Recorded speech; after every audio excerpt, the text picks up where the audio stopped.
Assalamualaikum warahmatullahi wabarakatuh. Alhamdulillah wa kafa. Wassalatu wassalamu ala rasulillahil mustafa wa ala alihi wa sahbihi wa man wafa. Amma ba'd. Faya ibadallah, usi nafsi wa iyyakum bitaqwallahi faqad fazal muttaqun. Fala tamutunna illa wa antum muslimun. Faqala ta'ala, ya ayyuhalladzina amanu taqullaha haqqa tuqatih wala tamutunna illa wa antum muslimun. Saudariku sekalian dan pemirsa Akhir TV dimanapun anda berada, alhamdulillah siang ini kita masih diberi kesempatan oleh Allah Subhanahu wa Ta'ala untuk bisa menunaikan ibadah di masjid ini dan dilanjutkan dengan mempelajari sebagian dari tuntunan syariat agama kita.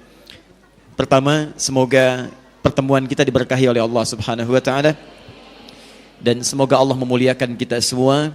Ya, dan saya selalu bermohon pada Allah Subhanahu wa Ta'ala dimanapun terdapat akhwat muslimah, saya bermohon kepada Allah semoga senantiasa diberikan kemuliaan seperti Rasulullah SAW menegaskan dalam salah satu hadisnya. Baik, saya memiliki seorang ibu, saya memiliki kakak perempuan, dan saya memiliki adik perempuan. Demikian ketika saya berhadapan dengan ibu atau akhwat seluruhnya, maka saya juga bermohon kepada Allah semoga setiap perempuan, baik itu ibunda saya atau ibu yang lainnya, kakak saya atau kakak saudari yang lainnya, adik saya atau adik bagi bapak ibu sekalian ataupun ibu yang ada di sini, semoga insyaallah kita semua dipertemukan di surga bertemu dengan Rasulullah sallallahu alaihi wasallam. Baik, tentunya masuk surga tidak cukup dengan amin. Baik. Karena syarat masuk surga itu minimal ada dua. Kalimat surga pertama disebutkan dalam Al-Qur'an surah kedua Al-Baqarah ayat ke-25. Paling kanan sebelah atas di mushaf. Wabashshiril ladzina amanu wa 'amilus shalihat. Berikan kabar gembira kepada orang-orang yang beriman. Kalimat berimannya menggunakan kata alladzina. Ya, alladzina disebutkan 1080 kali dalam Al-Qur'an. Ini kelihatan ini? Belum saya tulis, bagaimana bisa kelihatan? Masya Allah. Hanya ibu sob muslimah yang belum saya tulis sudah kelihatan. Luar biasa. Baik, ini saya besarin ya. Ya.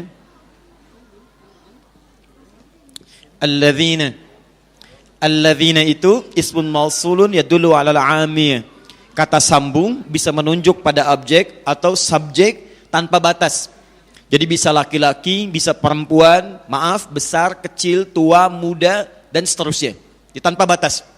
Seakan-akan Allah ingin mengatakan berikan kabar gembira siapapun pada orang-orang yang memiliki iman. Mau dia laki-laki, perempuan, kaya, cukup, tua, muda, sepanjang dia punya iman dalam dirinya. Kemudian tiket yang keduanya, wa amilus salihat. Lalu imannya dia buktikan dengan mengerjakan amal saleh. Maka ketika seseorang memiliki iman, lalu imannya dia buktikan kemudian dengan mengerjakan amal saleh, di amal saleh itu pembuktian iman. Sama, setiap iman itu keyakinan. Kaidah dalam keyakinan itu membutuhkan pembuktian. Cinta itu bagian dari keyakinan. Ketika seseorang mengatakan cinta maka perlu dibuktikan. Jangan percaya bila ada lelaki mengatakan saya cinta denganmu. Katakan padanya buktikan cintamu tertulis dalam buku nikahku. Nah, catat ya. Ini satu. Sama, ketika Anda mengatakan ya Allah saya beriman, kata Allah apa buktinya? Maka buktikan keimanan itu dengan mengerjakan amal soleh. Maka ketika amal soleh kemudian ditenun, maka Allah berikan kabar gembira. Kata Allah, annalakum jannatin tajri min tahtihal anhar. Surga yang dirindukan tidak bisa diraih dengan ucapan iman yang sangat ringan diucapkan itu. Dengan ucapan amin yang sangat dengan penuh harapan. Tapi kata Allah buktikan dengan mengerjakan amal soleh. Pertanyaannya sekarang, bagaimana cara mengerjakan amal itu dengan cara yang cerdas, dalam waktu yang sangat terbatas, bisa menghadirkan pahala melimpah yang mengantarkan kita semua ke surga. Itulah bahasan kita pada kesempatan siang hari ini. Baik, kita fokus pada materi kita, karena alhamdulillah hari ini waktu kita agak sedikit padat, ya, dan mudah-mudahan insya Allah dimudahkan oleh Allah Subhanahu Wa Taala dalam setiap bahasannya. Ya. Baik, kita percepat. Kita gali dulu temanya sedikit sebentar. Amalan cerdas di waktu yang terbatas. Baik, kita bahas satu-satu, pelan-pelan. Satu, amalan cerdas. Apa yang disebut dengan amal itu? Dan bagaimana kemudian kita bisa beramal dengan cerdas? Kita bahas pertama, apa itu amal? Kedua, baru kemudian kita berbicara tentang bagaimana kita cerdas mengerjakan amalan. Setelah itu, baru kita lihat di akhir, kapan atau sepanjang apa kita memiliki batasan beramal dengan cara yang cerdas itu. Apakah selamanya kita akan beramal? Atau akan tiba satu titik di mana masa itu terhenti dan kita kembali kepada Allah Subhanahu wa Ta'ala. Kita mulai bagian pertama, apa itu amal? Ibu sekalian, amal secara singkat adalah setiap aktivitas yang dikerjakan. Di orang Arab kalau menyebut kita beraktivitas, makan, minum, bekerja, masak, bahkan tidur sekalipun, sepanjang itu dimaknai sebagai pekerjaan, maka dalam bahasa Arabnya disebut dengan amal. Jelas sampai sini? Baik, tahan pelan-pelan. Secara singkat, amal itu dibagi pada 3 bagian. Saya ulang. Amal itu dibagi pada 3 bagian. 1, ada yang disebut dengan al-amalul adi. Amalan biasa, rutin. Biasanya disebut dengan amal saja. Nanti kita terangkan. Al-amalul adi, tidak harus dihafalkan istilahnya, tapi dipahami dengan baik maknanya. Apa yang disebut dengan al-amalul adi, amalan biasa, adalah amalan yang saat dikerjakan, dia punya nilai dunia saja sebagai rutinitas.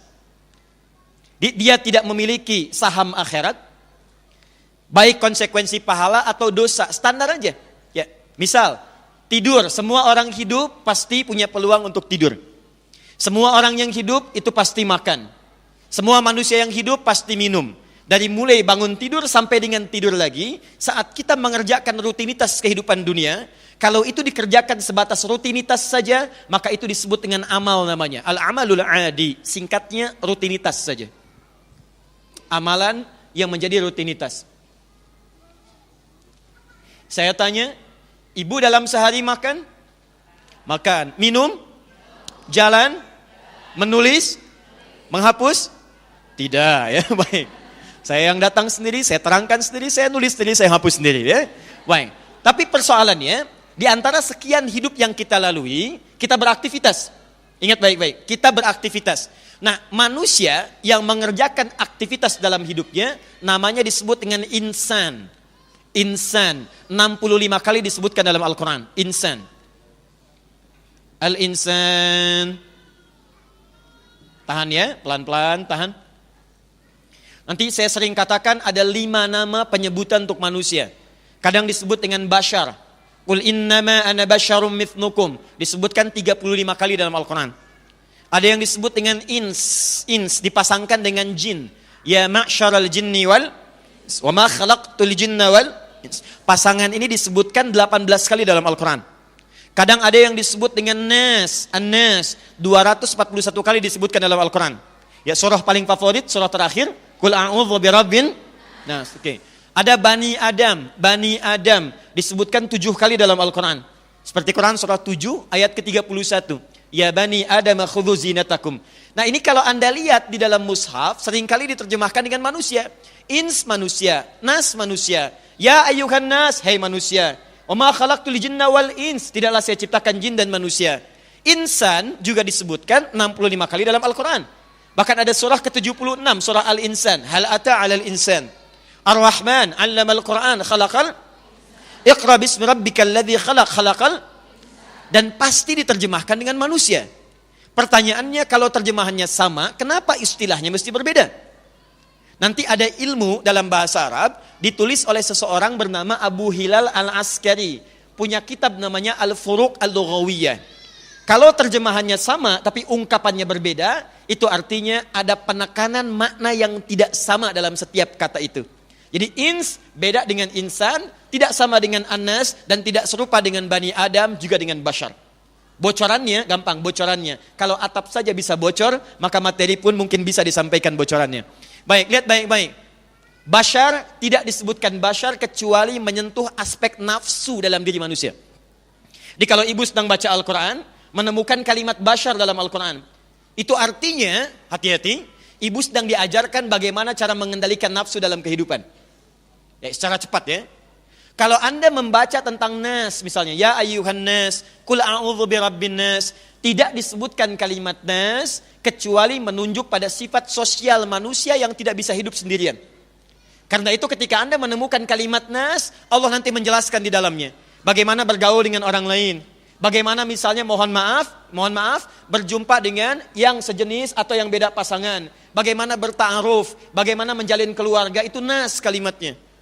Kalau Anda mendapatkan misalnya Bani Adam, maka di situ menunjuk pada asal mula keturunan. Jadi kalau dicari, kita akan kembali kepada bapak yang sama, Adam alaihissalam. Karena itu mukjizat Nabi Muhammad SAW saat dilahirkan itu mukjizatnya tidak langsung Al-Quran. Mukjizatnya menunjukkan betapa jelas nasab Nabi sampai ke Nabi Adam alaihissalam. Untuk membedakan dengan manusia biasa. Manusia biasa seperti Adi Hidayat, lahir bapaknya ada, ibunya ada. Tapi nasabnya walaupun jelas ke Adam, belum tentu bisa digali sempurna. Nabi Muhammad tidak, SAW. Lahir, bapaknya sudah meninggal, sudah tidak ada, tapi nasabnya masih jelas sampai ke Adam alaihissalam.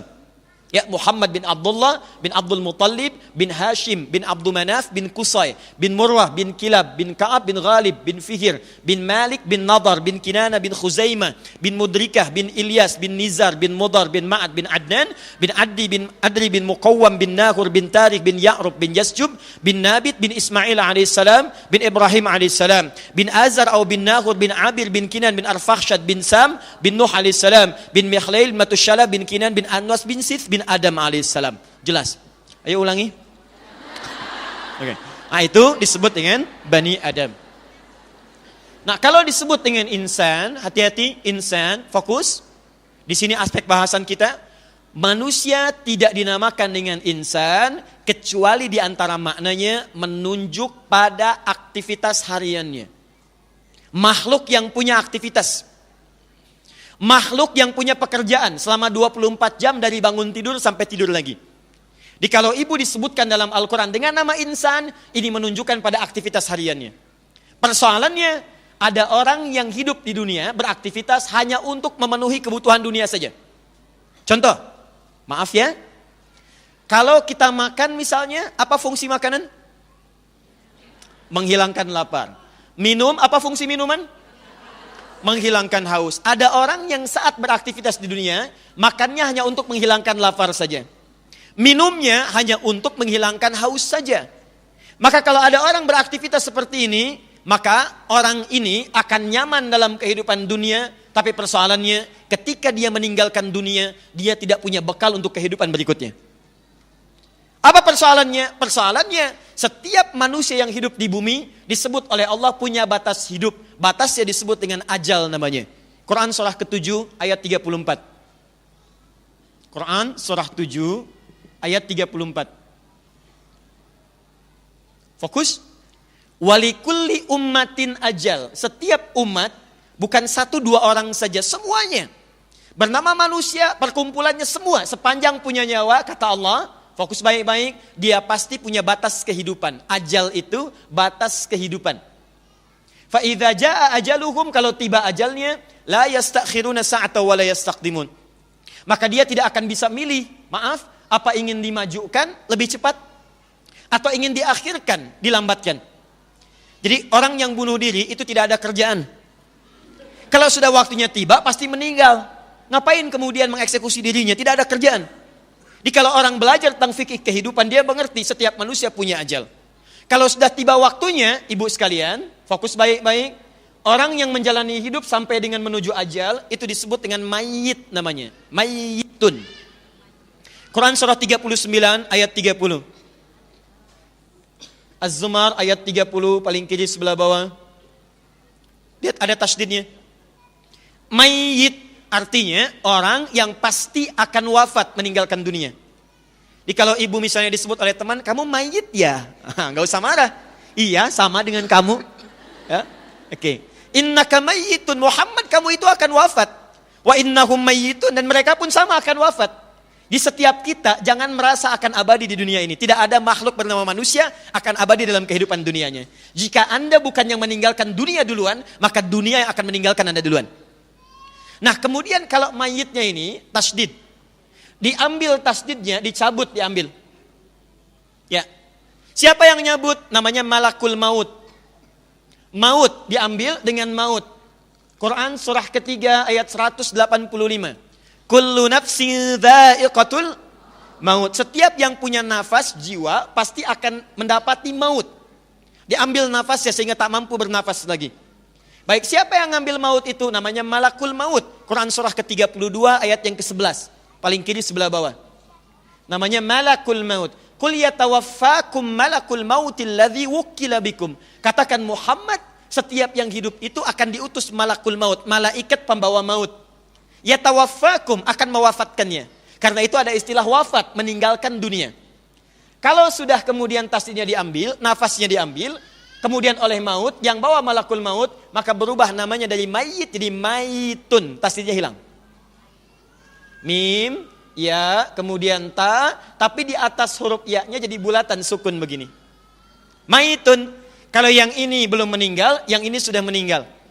Ya, dulu ada namanya Yusuke Watanabe. Tahun sekitar 97-99, dia menulis sebuah kisah-kisah untuk anak-anak. Kemudian difilmkan jadi Dragon Ball namanya. Ada Son Goku, Son Gohan, lawannya Piccolo dan sebagainya.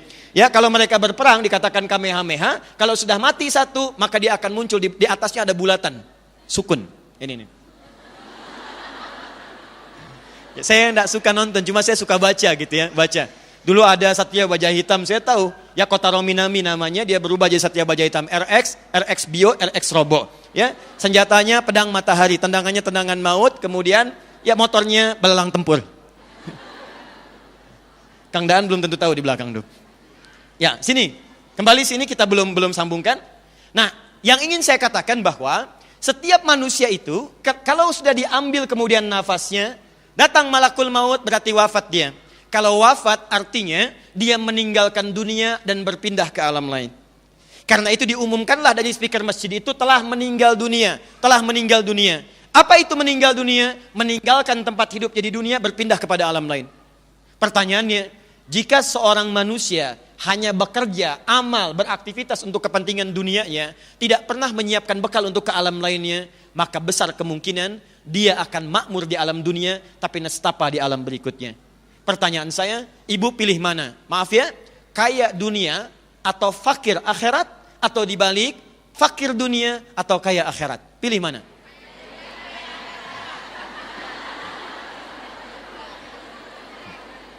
Ya. Rumusnya selalu begitu. Para ibu dalam setiap hitungan hampir tidak punya jeda untuk menjawabnya. Nah, sekarang lihat sini. Artinya apa? Kalau ada manusia hanya mengerjakan untuk fokus bekerja urusan dunianya saja, dengan amalan rutinitas, cuman makan, bangun tidur, cari kemudian pekerjaan, hanya untuk makan, hanya untuk jalan-jalan, hanya untuk istirahat, hanya untuk macam-macam, selesai untuk urusan dunia. Persoalannya, jika dia tidak menyiapkan untuk bekal selanjutnya, dia tinggalkan dunia, dia tidak punya bekal pada pelabuhan selanjutnya, maka dia rugi. Dalam bahasa Arab, rugi disebut dengan khusrun. Kha, sin, ra.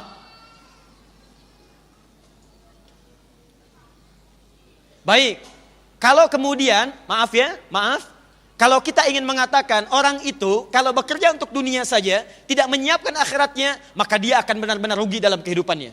Bukan rugi di dunia, tapi rugi di alam selanjutnya. Maka disebutkanlah manusia yang beraktivitas, tadi namanya apa? Insan. Lihat, insan. Allah berikan waktu untuk beraktivitas. Waktu beraktivitas disebut dengan asrun namanya. Al-asr.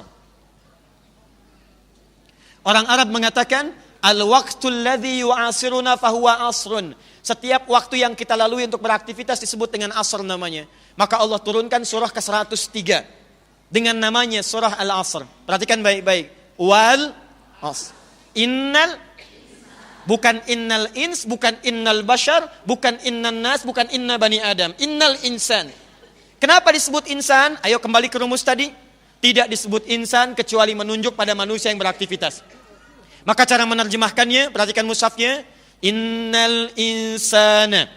Sungguh setiap manusia yang beraktivitas itu, dari bangun tidur sampai tidur lagi itu, la fi khus, la pasti, fi berada dalam, khus artinya apa tadi? Rugi, kerugian. Setiap manusia yang beraktivitas berpotensi rugi dalam beraktivitasnya. Rugi. Kalau semua aktivitasnya hanya dikerjakan untuk urusan dunianya. Sekarang kalau Anda tanya, Ustadz, bagaimana cara saya beraktivitas dalam urusan dunia, tapi sekaligus punya investasi untuk kehidupan berikutnya?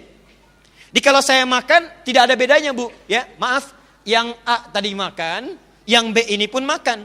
Yang ini makan, sama-sama menghilangkan lapar. Tapi bagaimana caranya, yang ini saat makan, punya investasi pahala akhirat. Yang ini hanya berhenti di dunia, yang ini makannya otomatis kemudian bersambung sampai bekal akhiratnya. Maka teruskan ayatnya. Illalladzina amanu wa amilus amal salihat, amal saleh. Yang pertama amal adi, yang kedua ada yang disebut dengan amal saleh. Amal saleh itu setiap pekerjaan yang saat dilakukan secara otomatis bernilai akhirat, bernilai pahala. Pekerjaan yang punya nilai pahala, dalam bahasa kekinian, investasi akhirat. Tahan pelan-pelan ya. Nanti kalau saya uraikan dengan detil, ibu akan paham di ujungnya kemana maksudnya. Fokus. Contoh, minum itu adalah aktivitas harian. Setiap orang itu sangat besar kemungkinan pasti setiap hari akan minum. Kalau cuma minum saja, maka jadi rutinitas. Disebut dengan amal. Adi, amal yang biasa rutin. Tapi kalau Anda kemudian jadikan ini, minumnya sama, gelasnya sama, volume airnya sama. Baik fungsinya sama, menghilangkan haus. Tapi saat yang bersamaan, minum ini bisa berubah status dari amalun adi, pindah kemudian bertransformasi menjadi amal soleh. Paham sampai sini? Baik, bagaimana caranya? Kita simpan dulu. Simpan dulu. Boleh saya hapus yang sebelah sini? Alhamdulillah. Tinggal boleh saja kan? Ya. Alhamdulillah. Semoga Allah muliakan para ibu-ibu. Amin. Baik. Tahan. Fokus sini. Jadi yang pertama, amal apa namanya? Adi, rutin. Yang kedua amal apa? Amal saleh. Tahan sebentar. Sekarang bagaimana menjadikan setiap rutinitas biasa berubah jadi amal saleh? Caranya ada dua. Caranya ada dua. Satu, awali setiap aktivitas itu dengan doa yang ditujukan langsung kepada Allah Subhanahu wa taala. Awali setiap aktivitas itu dengan doa yang ditujukan langsung kepada Allah Subhanahu wa taala. Jadi misal, maaf ya, bangun tidur, mau beraktivitas, doa. Mau makan, berdoa. Mau minum, berdoa. Mau berjalan, berdoa. Masuk masjid, berdoa. Keluar masjid, berdoa. Ketika Anda mengerjakan aktivitas ini, diawali dengan doa, bersanding dengan doa, maka doa itu akan merubah aktivitas tadi dari sekedar rutinitas biasa dunia, berubah nilai menjadi nilai akhirat. Doanya langsung yang memberikan perubahan nilai dari aktivitas dunia menjadi poin akhirat. Karena itu silahkan ibu perhatikan ya, demi Allah saya katakan. Kami pernah mengamati beberapa kepercayaan-kepercayaan. Kami punya koleksi kitab-kitabnya. Tapi saya tidak menemukan seperti apa yang kita yakini saat ini. Ini untuk meyakinkan kenapa kita pilih Islam. Apa diantaranya? Silahkan Anda cek. Hanya dalam Islam yang semua aktivitasnya pasti bersanding dengan doa. Silahkan cek. Dari bangun tidur sampai tidur lagi. Saya tanya pada ibu sekalian, bangun tidur ada doanya? Baik, apa doanya?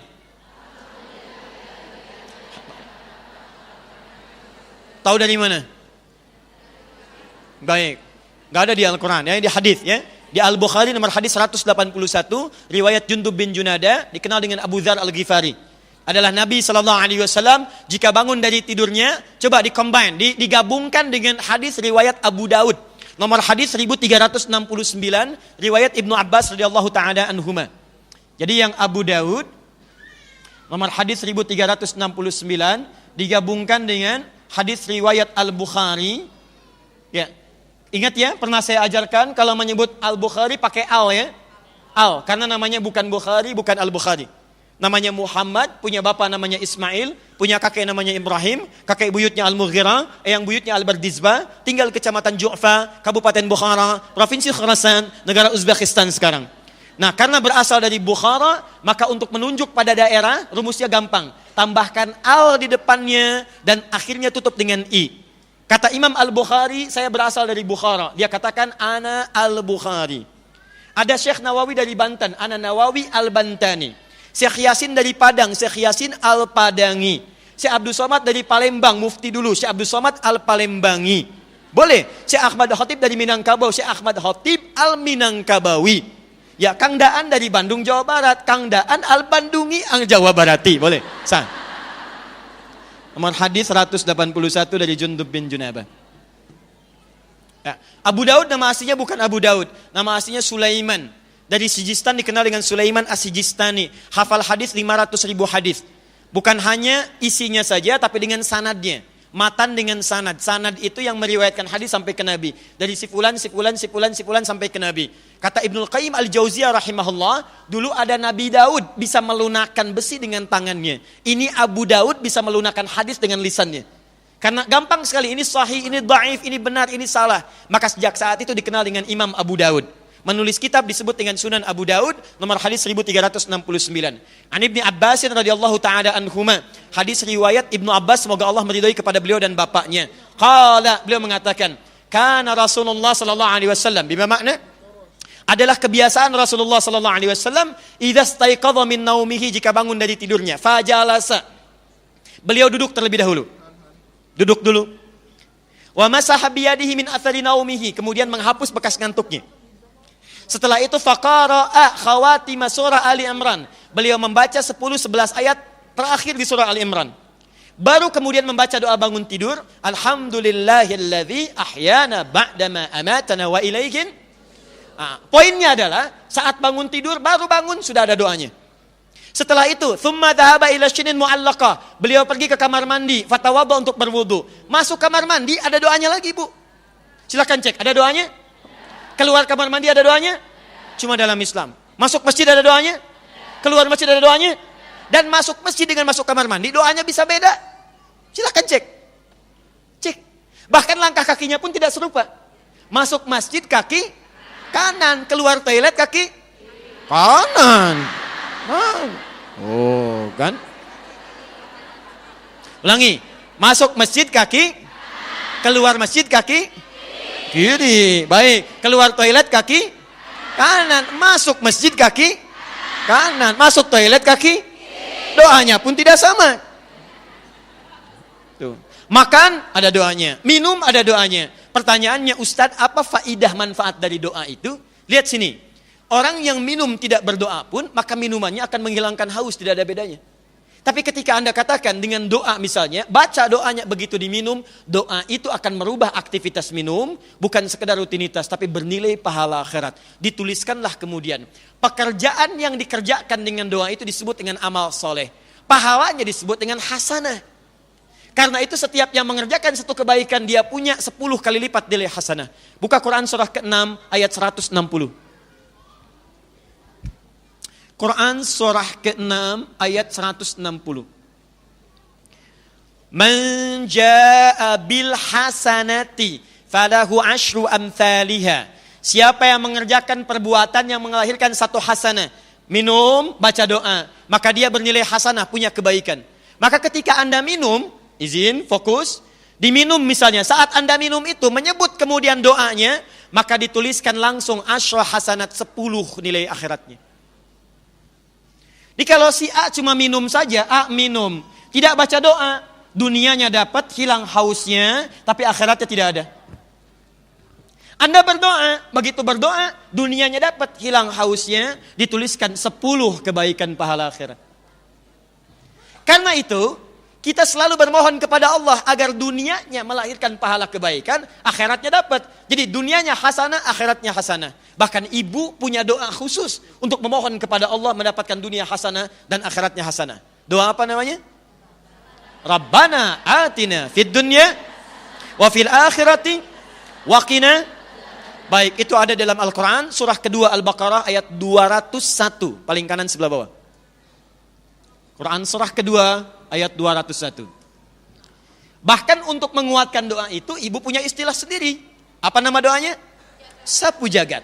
Bayangkan, dan orang Arab pun tidak pernah tahu makna itu. Silakan tanya orang Arab, "Atadri sapu jagat?" Orang kita luar biasa. Ada doa sapu jagat, ada doa sapu nggak ada jagatnya, ada doa jagat nggak ada sapunya. Sini, 2. Fokus, tahan sebentar. Ini kita baru pengantar ya, baru mukadimah, kita belum masuk pada bahasan. 2. Kalau tidak mengetahui doanya, maka hadisnya mengatakan cukup sertakan nama Allah di dalamnya. Perhatikan kalimatnya. Kullu amrin dzibalin la yubda'u fihi bi bismillahirrahmanirrahim fahuwa abtar. Setiap perbuatan yang baik-baik, ingat yang baik-baik ya. Berhijab itu baik, menutup aurat itu baik, baca Al-Quran itu baik, makan itu baik, minum itu baik. Semua yang baik-baik, kalau Anda belum tahu doanya, saya nggak tahu doa minum, saya nggak tahu doa berpakaian, saya belum hafal doa makan, maka kata Nabi, lihat kalimatnya, cukup sertakan sebelum aktivitas itu kalimat Bismillahirrahmanirrahim. Kalau ingin simple, boleh yang paling pendek, Bismillah. Mau duduk, Bismillah. Tes mic, Bismillah. Mau tulis misalnya, maaf ya, mau bikin status, misal. Hari ini ada pengajian, Bismillah, gitu kan? Baik, silahkan sertakan Bismillah, Bismillah, Bismillah, Bismillah. Saat Anda akan minum, kemudian Anda baca Bismillah, maaf, saya tidak tahu ustaz doanya, bacakan kata Nabi Bismillah. Contoh, Bismillahirrahmanirrahim. Alhamdulillah.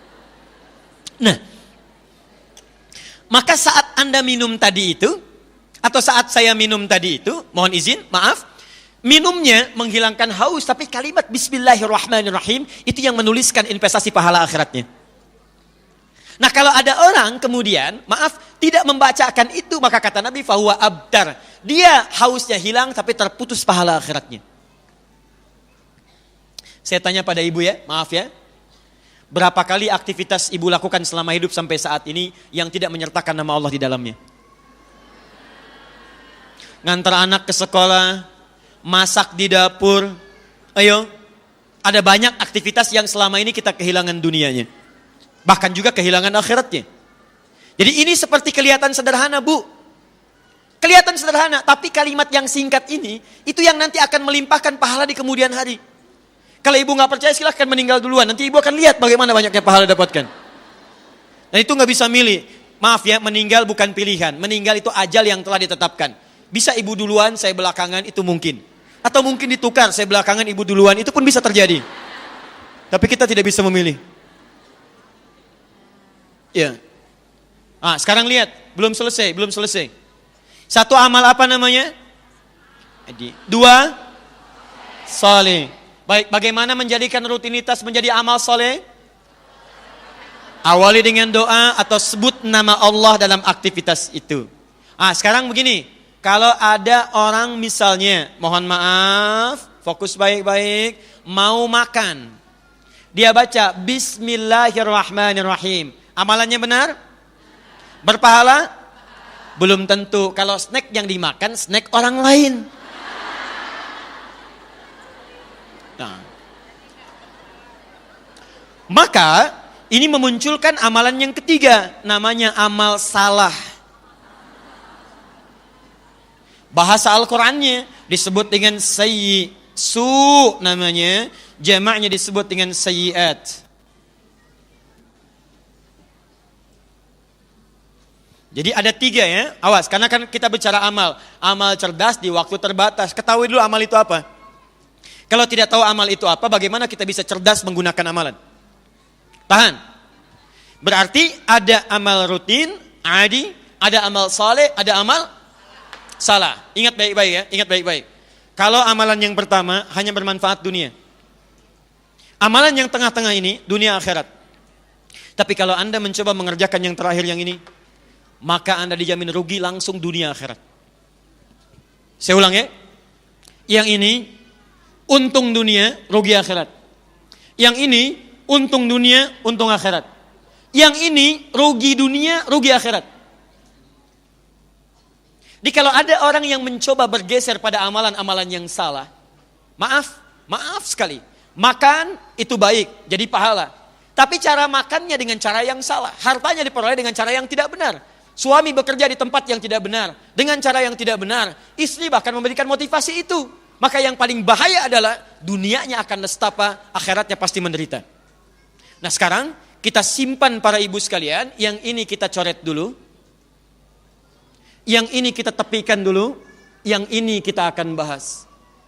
Pertanyaan terbesarnya, Ustadz, kalau saya ingin mengerjakan amal saleh dengan batas usia yang sekarang, tak mungkin kembali kepada sebelumnya. Sudah lewat saya beraktivitas, tidak sering bersandingkan dengan bismillah. Jarang saya ucapkan doa. Saya merasa mungkin banyak pahala yang hilang. Sekarang saya akan menyusul semua pahala-pahala tadi. Bagaimana secara cerdas saya menyiapkan amalan ke depan, yang saat saya kerjakan, saya bisa mengumpulkan pahala untuk menutup yang lalu-lalu. Itulah yang kita akan turunkan, amalan cerdas seperti apa yang saat dikerjakan pahalanya begitu melimpah. Jelas di sini? Belum saya terangkan. Bagaimana bisa jelas? Belum. Saya terangkan dulu baru jelas. Ya, baik. Ibu ini luar biasa ya. Belum saya tulis sudah kelihatan. Belum saya terangkan sudah jelas. Kenapa saya ada di sini? Luar biasa. Baik, bismillah. Fokus. Yuk kita turunkan. Sekarang kita akan beramal saleh yang cerdas.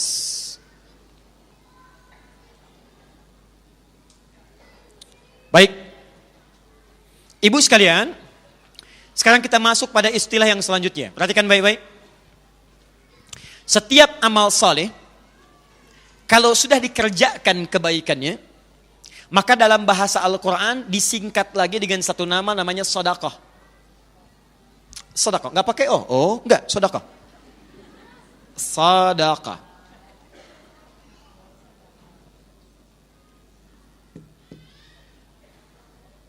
Jadi amal soleh jenis apapun, kalau Anda mulai kerjakan detailnya, maka namanya akan dirubah menjadi sedekah. Sedekah itu kalau dalam bahasa fikih, kullu ma'rufin sedekah. Setiap pekerjaan yang bernilai baik dalam urusan-urusan dunia ataupun akhirat. Itu disebut dengan apa? Sedekah. Jadi nama umumnya disebut dengan amal soleh. Untuk membedakan nama amal ini dengan amal-amal yang lainnya, kalimat solehnya disimpan, dirubah nama langsung di sedekah. Karena itu ketika Allah meminta kita untuk mengeluarkan zakat, maka zakat disebut dengan sedekah. Buka Quran surah ke-9 ayat 103. Khudz min amwalihim sedekah. Ambil dari orang-orang yang sudah hartanya mencukupi nisab, sudah sampai haulnya sedekah. Padahal sedekah yang dimaksudkan zakat, tapi disebut namanya dengan sedekah. Misal, ketika Anda keluarkan zakat itu ke dalam 8 golongan. Buka Quran surah 9 ayat ke-60. Dikeluarkan pada 8 golongan, ya, pada fakir, pada miskin, pada mu'allaf, ya, kemudian juga kepada amil alaiha, kemudian kepada wal gharimin wa fir riqab, ibnu sabil dan fi sabilillah. Perhatikan baik-baik bagaimana ayatnya dimulai, innamas shadaqatu. Sungguh zakat itu hanya boleh dikeluarkan. Tapi yang menarik, saat ibu diminta untuk berzakat, keluarkan zakat. Namanya sedekah. Saat dikeluarkan disebut sedekah. Innamas shadaqatu, zakat itu. Kenapa yang disebutnya zakat tapi dengan nama sedekah? Karena zakat saat dikeluarkan memiliki nilai-nilai kebaikan di dalamnya. Di setiap perbuatan baik, punya peluang akhirat, punya kebaikan dunia, disebut dengan apa namanya? Sedekah. Kenapa zakat disebut sedekah? Karena saat Anda berzakat, ada kebaikan dunia. Orang bisa terangkat status sosialnya. Orang terbantu perekonomiannya. Dan saat Anda berikan, dicatatkan pahala akhiratnya.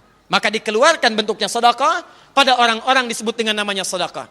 Infak, salat, baca Quran, itu pun nama umumnya disebut dengan sedekah.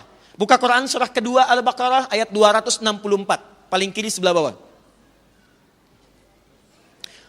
Ayat 264, Quran surah kedua Al-Baqarah ayat 264, paling kiri sebelah bawah.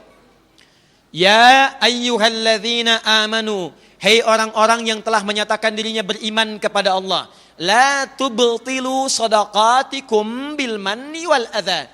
Jangan engkau gugurkan, batalkan, hilangkan semua kebaikan yang pernah engkau tenun saat di dunia itu. Namanya sedekah. Ini mencakup sholat, baca Al-Quran, infak. Contoh, Dari mana Ustaz taunya? Teruskan ayatnya. Allah contohkan. Kalladzi yunfiqu malahu ria'an nas. Seperti orang infak tapi riya. Di infak di ayat ini dimasukkan dalam kategori sedekah. Artinya punya nilai kebaikan dunia dan akhirat. Jadi kalau ibu lewat kotak infak misalnya, lewat kotak, maaf itu bukan mobil-mobilan ya. Itu kotak infak. Lewat. Nah, itu oleh Quran disebut sedekah. Sedekah. Apa itu sedekah? Dia punya nilai kebaikan dunia dan akhiratnya. Paham sampai sini? Nah kata Al-Quran, saat Anda mengerjakan semua kebaikan itu, sholat itu baik, infak itu baik, semua namanya disebut dengan apa namanya? Nah sekarang pertanyaannya, Ustadz, kalau saya selama hidup ingin memperbanyak sedekah, bagaimana cara cerdasnya? Dengan modal yang sekecil-kecilnya, tapi bisa melimpahkan pahala yang sebanyak-banyaknya. Ya, saya penting jelaskan makna sedekah dulu supaya tidak salah paham. Sekarang pemahaman orang kalau disebut sedekah itu ada kotak dimasukkan ke situ tulisan sedekah. Paham ya? Baik, sama dengan begini. Mohon maaf ya. Pernah dengar istilah amal jariah? Tuh. Ayo kita luruskan. Kalau ibu ingin memperbanyak sedekah, banyak kebaikan, maka jenisnya ada dua. Satu, ada yang disebut dengan sedekah jariah. Sedekah jariah. Dua, ada yang diistilahkan dengan sedekah tsabitah. Sedekah tsabitah. Jangan terjebak pada istilahnya ya. Tidak harus dihafal, yang penting paham. Yang penting paham. Awas. Yang paling tepat, yang paling benar itu bukan amal jariah tapi sedekah jariah. Saya ulang, sedekah jariah. Kalau amal jariah sekarang kalau di Arab, amal jariah itu kalau ada begini nih, misal di jalan sedang ada berlangsung pekerjaan jalan. Misal memperbaiki jalan di sini. Mengganggu orang lewat, maka ditulis oleh orang Arab ada papan tulisannya afwan amal jariah. Maaf, ada amal jariah, pekerjaan yang sedang berlangsung di jalan mengganggu Anda lewat. Nah, sekarang di Arab begitu. Makanya nggak apa-apa kalau Anda sedang ada di bis, tiba-tiba naik ke atas, bawa tulisan amal jariah dan dibuka dengan kata mohon maaf mengganggu. Memang. Misal ya, contoh, tahan. Jadi yang benar apa? Ya, baik. Sebetulnya secara bahasa itu sah-sah saja. Tapi kalau ingin dikembalikan kepada pengertian syariat yang benar, dengan makna yang baik, maka keluarkan nama sedekah jariah. Apa itu sedekah jariah? Sedekah jariah itu adalah pekerjaan atau ibadah yang saat dikerjakan pahalanya tetap mengalir. Sampai tidak dibatasi dengan kematian. Saya ulang. Pekerjaan atau ibadah yang saat itu dikerjakan, maka pahalanya akan terus mengalir dan tidak dibatasi dengan kematian. Jadi kalau, maaf sekali lagi, kalau ibu pun telah wafat, pahala dari pekerjaan ini tetap mengalir kepada ibu. Padahal amalnya sudah selesai. Adapun yang kedua disebut dengan sedekah tsabitah. Ini adalah pekerjaan atau ibadah yang saat dikerjakan, saat itulah pahalanya diberikan. Jadi kalau ibu sudah meninggal, pahalanya nggak ada lagi. Atau jangankan meninggal, kalau sudah selesai dikerjakan, pahala diberikan, sudah selesai sampai situ. Tsabitah artinya tetap berhenti di situ. Jariah artinya mengalir. Ya, ada seorang pakar bahasa menuliskan dasar-dasar bahasa Arab, dia beri nama Al-Jurumiyah. Kenapa diberi nama dengan Jurumiyah? Karena saat beliau menulis itu, ini ulama dulu Bu ya, belum ada mesin tik, belum ada komputer. Beliau tulis dengan tangannya sendiri, menggunakan tinta. Setelah selesai dituliskan, beliau pergi kemudian ke sisi sebuah sungai. Beliau lemparkan kemudian tulisannya itu. Beliau katakan, ya Allah, kalau tulisan ini bermanfaat di kemudian hari, maka mohon ya Allah, sungainya boleh mengalir tapi tintanya jangan luntur. Tapi kalau tulisan ini tidak bermanfaat ya Allah, maka lunturkan dengan mengalirnya sungai. Mengalirnya air sungai. Maka dilemparkan tulisannya itu, beliau katakan, jarmiyah. Ayo air mengalir. Maka Masya Allah, mohon maaf ibu sekalian, teman-teman sekalian, begitu airnya mengalir di sungai, ternyata tulisannya tetap bertahan. Padahal ditulis dengan tinta biasa, tulisannya bertahan. Sampai sekarang, tulisan itu jadi buku dikenal dengan Jurumiyah. Diajarkan di pesantren-pesantren untuk tingkat dasar. Al-kalamu huwa lafdul murakkabul mufidu bil wad'i wa aqsamu thalathatun ismun wa fi'lun wa harfun wa amal ismu wa kalimatun dalat ala ma'nan fi maqtiya wa lam tuqtaran bi zamanin wad'an. Itulah jurumiyah. Nanti naik ke Emriti, naik ke Alfiyah. Alfiyah lebih tinggi lagi 1002 bait. Kalamuna lafdun mufidun kastaqim wasmun wa fi'lun thumma harfunil kalim wahiduhu kalimatun wal qawlu am wa kalimatun biha kalamun qad yu'am bil jarri wat tanwini wan nida wa al wa musadin lis bitamizun hasal bi fa fa'alti atau if'ali wa nunik balana fi'lun yanjali. Itu naik ke Alfiyah. Ya. Saya hanya ingin mengatakan begini, kalau bisa, ayo ajarkan anak-anak itu, dunia dapat tapi akhirat jangan ketinggalan. Silakan ajarkan. Saya apa saja saya baca. Saya nggak pernah main-main musik itu, saya nggak pernah. Tapi saya hafal teori-teorinya.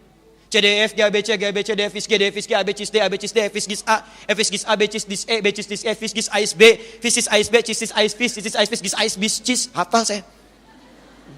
Tapi saya nggak suka main-main seperti itu. Cuma saya baca untuk menerangkan ini loh maknanya seperti ini seperti ini. Kalau Anda bisa arahkan ke Quran, kenapa mengambil yang lain? Ya. Nah ini, fokus ini. Yang pertama namanya sedekah apa? Yang kedua apa? Saya cek sebentar. Kalau pahalanya terus mengalir sampai saat kita wafat, pahalanya datang disebut apa? Kalau pahalanya diberikan begitu saja, tidak mengalir sampai wafat, disebut apa?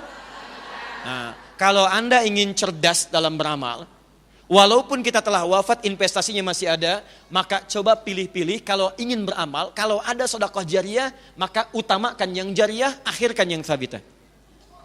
Paham? Contoh. Ibu punya uang 50.000. Modalnya 50.000. Tahan pelan-pelan. Ada dua pilihan. Pilihan pertama, uang itu saya sedekahkan, saya berikan kepada seseorang dalam bentuk makanan. Saya belikan makan.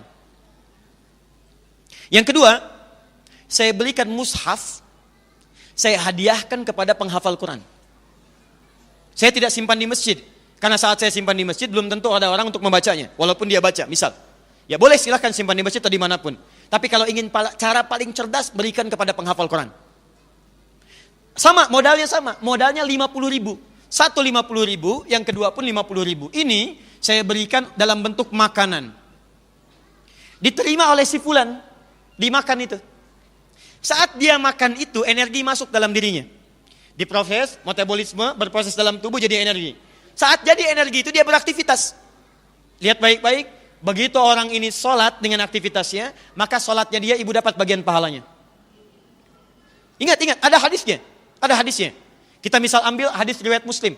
Nomor hadis 1402 dengan nomor hadis 1300 atau 1897. Yang pertama mengatakan man sanna fil islami sunnatan hasanatan falahu ajruha misla ajri man amila biha min ghairi an yankusa min ajriha syai'un. Yang kedua man dalla ala khairin falahu ajruhu misla ajri fa'ili min ghairi an yankusa min ajrihi syai'un. Perhatikan baik-baik.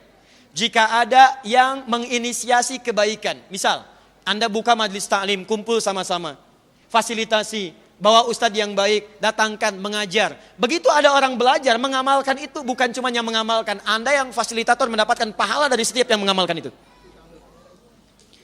Maaf, yang kedua, dalla, memberikan fasilitas, kebaikan, atau memberikan sesuatu untuk digunakan pada yang baik.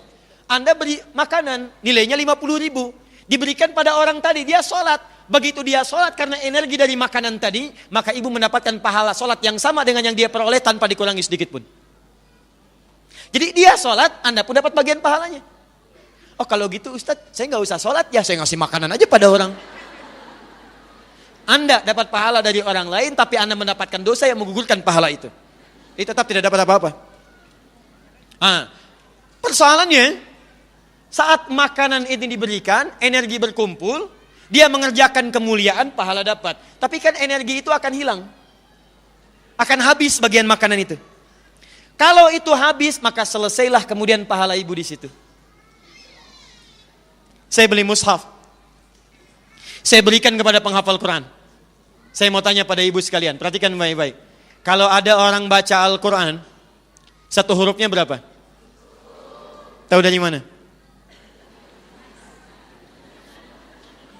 At-Tirmidzi nomor hadis 2910. At-Tirmidzi nomor hadis 2910. 29110. Lihat sini. Man qara'a harfan min kitabillahi, siapa yang membacakan walau hanya satu huruf dari kitabullah, falahu asyru hasanat, maka akan diganjar pahalanya setiap hurufnya 10 kebaikan nilai pahala. Walam aqul alif lam mim harfun, saya tidak katakan kata Nabi alif lam mim itu satu huruf, walakin alifun harfun, lamun harfun, mimun harfun, tapi alifnya satu huruf, lamnya satu huruf, mimnya satu huruf. Walikulli harfin asyru hasanat, dan setiap hurufnya 10 kebaikan. Jadi kalau ada orang baca alif lam mim, dapat berapa?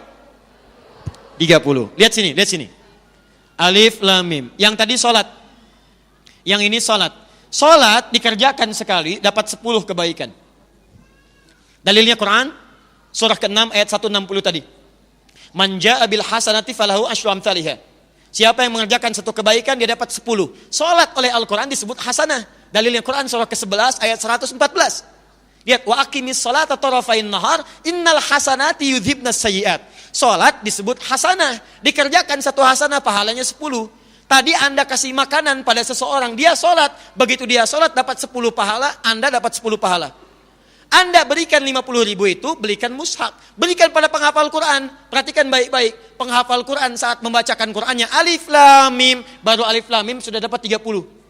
Banyak mana 10 dengan 30? 30. Dan dahsyatnya, hampir mustahil ada pembaca Al-Quran cuman baca Quran satu ayat. Atau bahkan satu huruf, gak ada. Gak ada. Saya belum pernah dengar ada penghafal Quran baca Al-Quran cuman sehuruf. Siapa yang ngasih ini? Wakafnya Ibu Lucy, udah banyak pahalanya, sehuruf aja. Nun, sudah ya. Gampang. Gak ada. Silahkan cek. Satu itu. Yang kedua, penghafal Quran itu, walaupun yang dibaca satu ayat, 2 ayat, itu pasti akan diulang-ulang, Bu. Karena dia membaca, bukan sekedar baca, dia membaca untuk menghafalkannya. Sedangkan hukum hafalan menyebutkan kalau ingin cepat hafal, dia mesti mengulang apa yang dihafalkannya. Silahkan cek penghafal Quran. Tidak ada penghafal Quran baca Quran begini. Dzalikal kitabu la raiba fi hudal lil muttaqin. Selesai, tidak ada. Yang ada dzalikal kitabu la raiba fi dzalikal kitabu la raiba fi hudal lil muttaqin dzalikal kitabu la raiba fi hudal lil muttaqin dzalikal kitabu la raiba fi hudal lil muttaqin. Berapa huruf? Modalnya 50.000, tapi pahalanya luar biasa. Belum selesai. Sekarang misalnya ibu yang mewakafkan mushaf itu meninggal. Mushafnya masih ada. Dipakai lagi oleh orang lain, dipakai lagi. Allahu Akbar, sepanjang mushaf itu masih ada, pahalanya mengalir untuk ibu. Misal, Ustadz mushafnya usang, sudah hancur misalnya, sudah nggak digunakan lagi, mushafnya nggak digunakan, tapi bukankah penghafal Quran tadi menghafal Quran dari mushaf ibu tadi? Kalau mushafnya kemudian sudah tidak ada, penghafal Qurannya masih ada, maka setiap dia menghafal membaca Quran dari mushaf tadi, akibat mushaf tadi dia hafal Quran. Setiap dia membaca Qurannya itu dari hasil hafalan berdasarkan mushaf tadi, ibu tetap mendapatkan bagian dari pahalanya. Sekarang orang ini saat hafal Quran mengajar pada orang lain, menghasilkan murid, 10 murid, Masya Allah. Satu orang hafal Quran, muridnya 10. Begitu 10 ini belajar, dia belajar setiap hurufnya, ibu dapat pahala lagi. Yang imam ini meninggal, yang 10 ini menyebar, jadi imam lagi, belajar lagi. Setiap satu orang dari 10 ini mendapatkan 100 murid. Berapa pahala yang ibu dapatkan? Modalnya cuma 50.000. Maka kalau Anda bisa gunakan pada yang cerdas, mengapa memilih itu digunakan pada yang biasa-biasa? Atau bahkan yang paling menarik, maaf, kenapa begitu mudah mengeluarkan uang pada kepentingan mal? Sementara pada kepentingan mal itu sulit dikeluarkan dengan baik. Zakat mal luar biasa, zakat mal ditahan-tahan. Silakan bandingkan. Anda ke mal kalau belanja 50.000 rasanya malu. Infak 50.000 kebanyakan. Cek. Ya. Saya suka bingung saya. Ada orang pengen masuk surga tapi ketinggalan pahala surga nggak diambil. Kalau ketinggalan dunia dikejar-kejar. Ibu punya handphone nih. Maaf ya. Ibu keluar dari sini handphonenya ketinggalan di sini. Balik lagi nggak ke sini? Balik, padahal handphone 3315 Nokia. Masih balik. Ada data Ustaz di dalamnya. Saya tanya pada Anda keluar dari sini ketinggalan sholat sunnah, balik lagi nggak? Tuh. Padahal itu yang mengantarkan Anda ke surga. Tapi kalau ditanya, hebat betul. Maunya kemana Bu? Surga Firdaus saya bersama Nabi. Sama Nabi.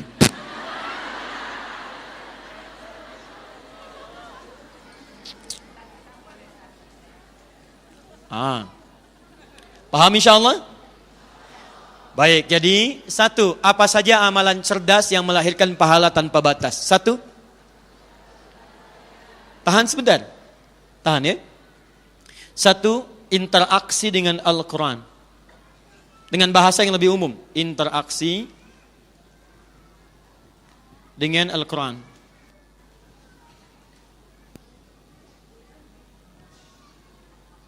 Ada 4 jenisnya. Satu, bisa membaca. 2, bisa memahami. 3, bisa menghafal. 4, bisa memfasilitasi orang lain untuk bisa mewujudkan 3 hal ini. Memfasilitasi.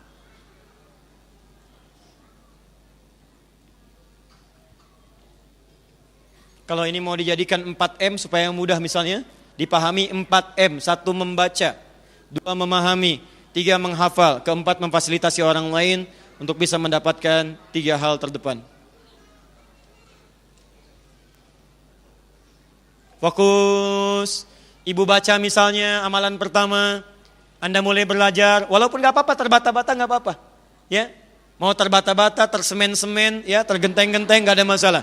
Pokoknya Anda mulai. Dan itu sangat diapresiasi. Kalau Anda memulai dengan terbata-bata, bahkan pahalanya 2 kali lipat. Ya, hadisnya di At-Tirmidzi, nomor hadis 2920. Walladzi yatata'ta wa huwa 'alaihi syaqqun falahu ajran. Orang yang memulai baca Al-Quran walaupun terbata-bata, maka oleh Allah akan diberikan 2 kali pahala lipat, 2 kali lipat pahala orang yang lancar. 2 kali lipat. Jadi kalau yang lancar alif lam mim 30. Yang tidak lancar alif lam mim 2 kali lipat dari yang lancar. Kalau gitu saya nggak lancar aja Ustaz ya. Maksudnya diapresiasi dengan keinginannya untuk berjuang bisa membaca dengan baik. Adapun yang sudah lancar dapat sekali pahala tapi hidupnya akan disertai oleh malaikat. Ma'asyafaratil kiramil bararah. Tahan. Ibu, saya kasih amalan ya, kita praktek ya. Siap praktek insya Allah? Saya tidak ingin hanya menyampaikan sesuatu tapi ibu tidak komitmen mengamalkannya. Kalau seperti itu saya tidak senang untuk datang kembali. Jadi apa yang saya ajarkan, ibu tuliskan, lalu buat tabel untuk amalan, kemudian dipraktekkan. Siap insya Allah? Baik, sekarang saya berikan contoh prakteknya. Lihat sini. Membaca. Sekarang hari apa? Sabtu. Besok hari apa? Baik, hari Ahad ya. Ya, kalau hari Minggu untuk turut ayah ke kota ya. Ini hari Ahad. Naik delman silakan hari Minggu ya. Ini hari Ahad. Ya. Naik delman istimewa ku duduk di depan. Tuh kan salah lagi. Maka muka ayah didudukin. Sini. Bukan apa sebetulnya. Sini lihat. Besok hari apa? Ahad. Masya Allah. Besok saya akan mulai. Cara mulainya bagaimana? Ibu pasang target dulu. Dari sekarang ibu bikin kolom. Kolom bacaan, tabel bacaan Al-Quran. Baca, sini. Ada buku Bu. Maaf saya tahu insya Allah ibu cerdas, ibu baik. Tapi kalau ingin terukur, buat tabel seperti ini, gak apa-apa. Harinya misalnya, Ahad, Senin, Selasa, Rabu, dan seterusnya. Keterangan, baca atau tidak. Kalau baca, ibu checklist begini. Kalau tidak, seperti ini garis. Kalau tidak, kasih keterangan, tanda tanya, kasih keterangan. Kamu kenapa tidak baca? Emang pahala kamu sudah banyak ya? Emang kamu sudah ahli Firdaus ya? Apa kamu malu dengan anak-anak kecil yang itu? Matanya nggak bisa lihat tapi sudah hafal Quran. Kamu sudah bisa lihat, usia sudah sepuh, masih mengharap surga, surga Firdaus. Sampai sekarang kamu baca, kamu siapa? Tulis. Jelas? Tahan sini. Target. pasang targetnya mulai dari sekarang. Setiap hari misalnya paling minimal saya baca 10 ayat. 10 ayat misal, paling minimal. Jangan banyak-banyak dulu ya, ingat memulai sesuatu yang belum biasa, jangan langsung punya keinginan mengerjakan dengan banyak. Awas, setan kadang selalu menipu. Tugas setan itu memperdayai. Kadang-kadang dibuat banyak, memulai banyak, kesananya bosan. Capek duluan. Sama dengan orang gak pernah tahajud. Dia bersemangat, aku akan berusaha. Bangun dari jam 2. Kemudian sholat tahajud, langsung 11 rakaat. Capek, tiduran lagi. Tidur jam 3, bangun jam 9. Nah, lihat sini. Berapa tadi sehari? 10 ayat. 10 ayat gak banyak, Bu. 1 ayat gak nyampe 1 menit. Ibu investasi untuk akhirat ya. Kalau dunia aja banyak investasinya, cek tabungan ibu lah. Berapa tabungan ini, berapa tabungan itu, berapa depositnya, berapa macam-macamnya. Pertanyaan saya, apakah tabungan itu mengantarkan Anda pada kemuliaan akhirat atau tidak? Sekarang buat tabungan akhirat Anda. Kalau sudah paham tidak, kenapa nggak disiapkan sekarang? Kalau ingin termotivasi, bikin komunitas. Komunitas. Ayo dibuat komunitas yang baik. Sekarang kami insya Allah nanti di bulan ini pertengahan akan meluncing. Bukan meluncing, sudah di-launching. Akan membuka kelas-kelas langsung. Ada kelas bacaan, kelas pemahaman, kelas hafalan, ada kelas pendalaman, ada kelas ibu rumah tangga, nanti menurunkan ayat-ayat Quran tentang peran ibu dalam kehidupan. Ada kelas pengusaha, ada kelas dokter dan semacamnya. Jadi kita harapkan nanti ada dokter yang ahli Quran, ada pengusaha yang ahli Quran, ada ibu yang ahli Quran. Nah sekarang mulai dengan bacaan dulu Bu. 1 hari 10. Terus sampai dengan sebulan. Kalau bisa bikin komunitas ingatkan. Ya, ukhti, ayo bidadari surga, baca dong sekarang. Ayo jangan malu, ayo jangan kalah sama yang kecil-kecil, ayo kita baca.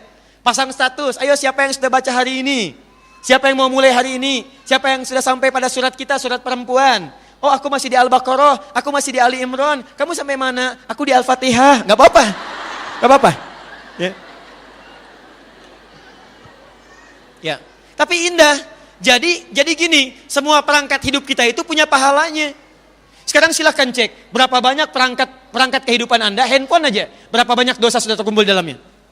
Gambar yang tidak bagus, status yang tidak baik, tulisan yang kotor, kata-kata yang tidak baik. Dan Anda begitu luar biasa aja percaya diri, handphone itu dimasukkan ke dalam kantong, Anda pakai sholat. Di dalamnya ada gambar yang tidak baik, ada kata-kata yang kotor, ada perselisihan. Dan itu Anda tanpa rasa malu dimasukkan ke dalam kantong, dibawa sholat. Dan dihadapkan pada Allah Subhanahu Wa Taala. Kenapa tidak Anda isi di install Al-Quran, isi hadis di situ, percakapannya tentang sunnah, percakapannya tentang baca Quran, percakapannya tentang surga, sehingga ketika Anda diwafatkan, handphone itu bersaksi di akhirat nanti. Kita butuh handphone yang miskala dzarratin khairayyarah, bukan miskal yang syarrayyarah. Halo? Oh, di sini ya. Kemarin ada kejadian musibah pesawat yang jatuh itu, JT610. Di dalamnya ada seorang saudari kita muslimah, namanya Mbak Maria Ulfa. Beliau mempraktekkan rumus seperti ini. Targetnya dalam sepekan 1 juz. Kalau 1 juz pertama, itu 141 ayat Al-Baqarah tanpa Al-Fatihah 7 ayat, berarti 148. 148, kemudian dibagi 7. Seharinya ketemu angkanya. Di sehari sekian ayat, 1 juz. Anda tahu apa yang terjadi? Begitu beliau mengejar kepentingan akhiratnya, Allah begitu merindukannya. Ajalmu tiba hari ini, pulang. Dan ajalnya ditutup dengan hataman bacaan 1 juz Qurannya. Saat orang lain duduk di ruang tunggu, ada yang cipika-cipiki, pasang status, ada yang foto, ada yang ini itu. Beliau sibuk membaca Al-Quran, menghatamkan program 1 juznya. Begitu selesai, beliau kemudian bikin laporan, saya selesai 1 juz. Langkahnya mantap ke dalam pesawat itu yang mengantarkan kepada kepulangan terakhir yang di Allah Subhanahu Wa Taala. Manusia berkata, tetap tinggal di sini. Allah katakan, saya sudah merindukannya. Ya ayyuhatuhan nafsul mutmainnah, irji'i ila rabbiki radiyatan mardiyah, fadkhuli fi ibadi wadkhuli jannati. Dan pulanglah ia menghadap pada Allah Subhanahu Wa Taala. Saya cuma pengen tanya, waktu nanti ibu akan wafat berada di mana? Dan jangan pernah Anda wafat dalam keadaan sedang berbuat maksiat. Makanya kalau ibu terfikir berbuat maksiat, bayangkan saat itu akan wafat. Menulis yang buruk tentang orang lain, bayangkan kalau saya tulis ini saya wafat bagaimana? Nonton acara yang tidak baik, ada gibah, ada gosip, ada macam-macam, bayangkan. Kalau Anda diwafatkan pada saat itu bagaimana? tiap pekan ikut pengajian, tiap pekan baca Al-Quran, tapi wafat dalam keadaan maksiat, apa tidak malu di hadapan Allah Subhanahu Wa Taala? Komitmen, saya tidak Ustaz, saya tidak akan mengulangi itu. Insya Allah, saya komitmen, bagus. Tidak seperti ibu itu tuh Ustaz, dia tidak baik sebetulnya. Sudah, sini ya, paham ya? Baik, siap insya Allah? Baik, SAP Muslimah ada berapa jumlah anggota kelompoknya? Banyak, baik. Berapa kurang lebih? Nanti saya tanya panitianya ya. Saya pernah kasih hadiah mushaf belum? Belum? Ya. Berapa jumlahnya?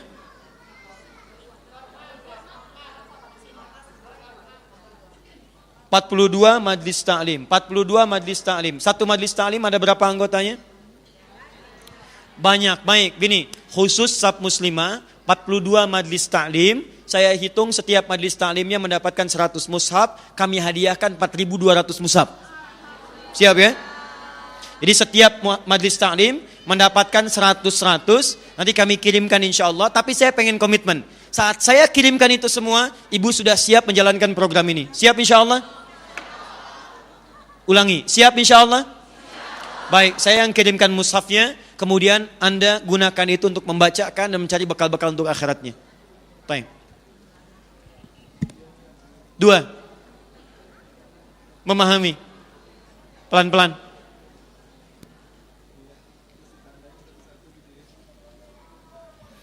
Saya tanya pada ibu, kalau orang membaca dengan memahami banyak mana pahalanya? Tahu dari mana?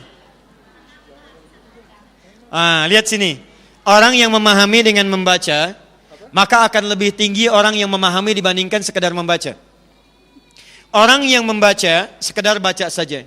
Orang yang memahami, pasti dia baca. Kemudian dari pemahamannya itu akan diberikan pahala tambahan, Bu.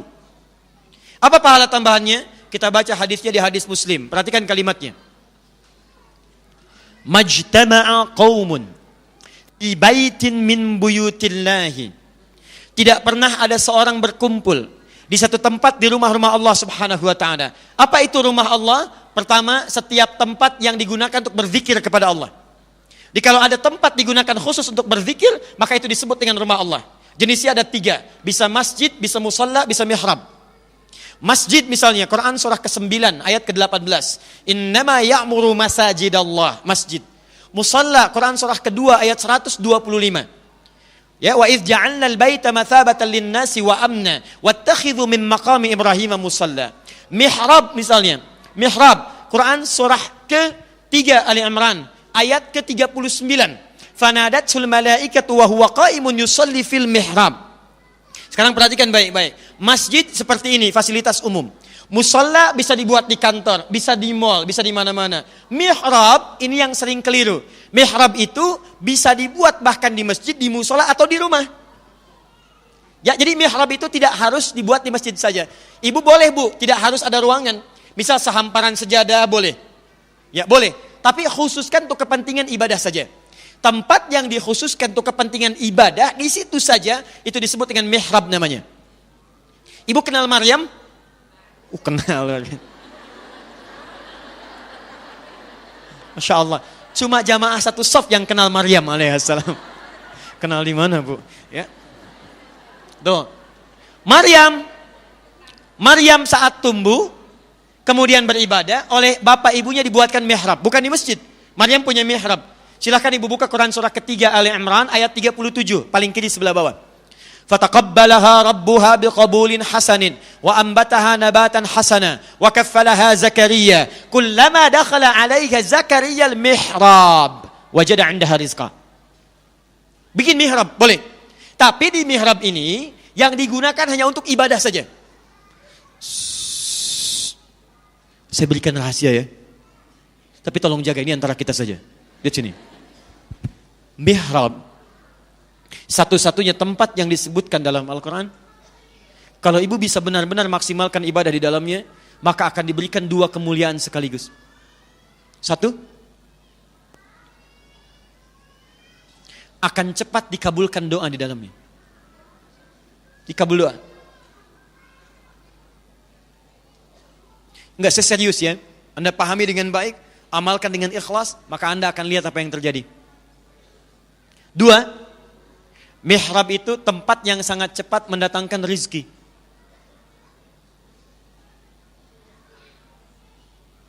Dua. Keduanya ditemukan di Quran surah ketiga Ali Imran ayat 37 sampai 39. Ya. Tapi saya tidak akan panjang lebarkan karena bahasan kita bukan itu. Nah, ibu di rumah, bagaimana kalau di rumah itu ingin disebut dengan baitin min buyutillah, rumah-rumah Allah.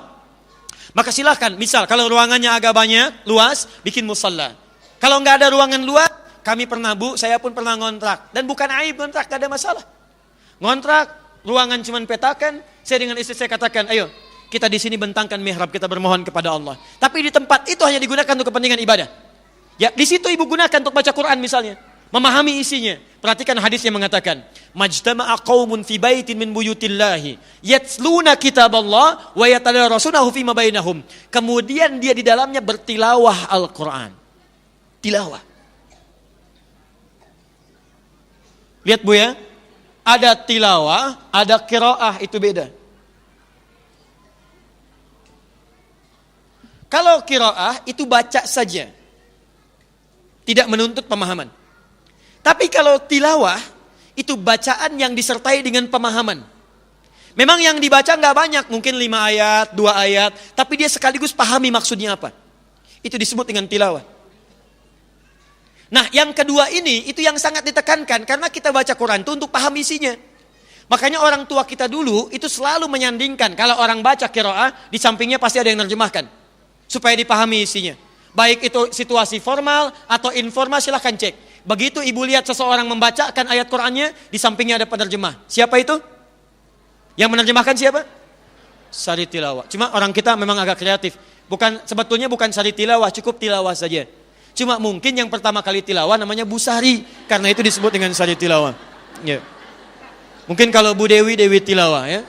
Kalau Pak Adi tilawah. Sini. Nah, sekarang perhatikan.